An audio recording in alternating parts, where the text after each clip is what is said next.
urban designers and neighbors are rallying together to demand sidewalks, landscaping, and other street improvements in San Antonio. There's really a kind of holistic benefit to having walkability in a neighborhood or having a walkable place. One is just basic health outcomes. People get physical activity by walking. Real estate values go up. Other kinds of amenities come into the neighborhood because they see it as a desirable place to do business. But walkability was lacking in Dignowity Hill, a 75% Latino neighborhood with lots of light industry and railroads and a little green space.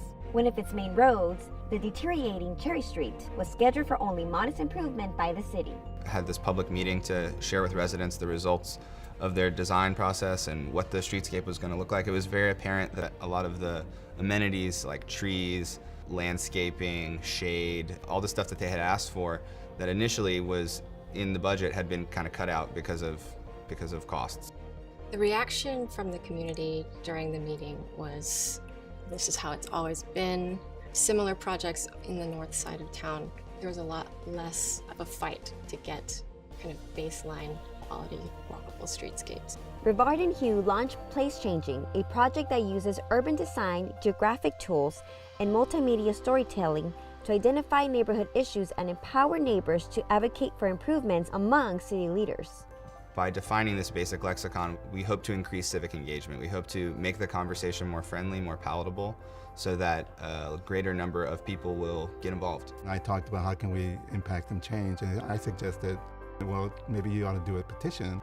The petition basically said, we don't like what is presently being proposed, and before we knew it, we had a whole bunch of signatures going. We realized that the community and the city were really not seeing eye to eye in terms of what constituted an acceptable project, and so we took that as an opportunity to do a project tour with the engineer. We just did a walkthrough to kind of understand his perspective. Why had he cut out the features that he had cut out? What were the challenges associated with incorporating them back in? And certainly one of those was cost. Our first instinct was, maybe this is something that we have to pay for ourselves as the community.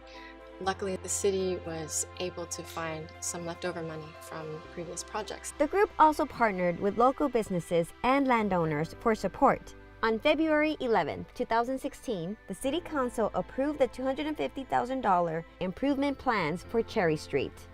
We feel both a combination of accomplishment, but also there's still a lot of work to be done. Being able to take the family out and visit a deli nearby or visit the park that's near us, have those dedicated lanes and a clear sidewalk, it makes it a lot easier.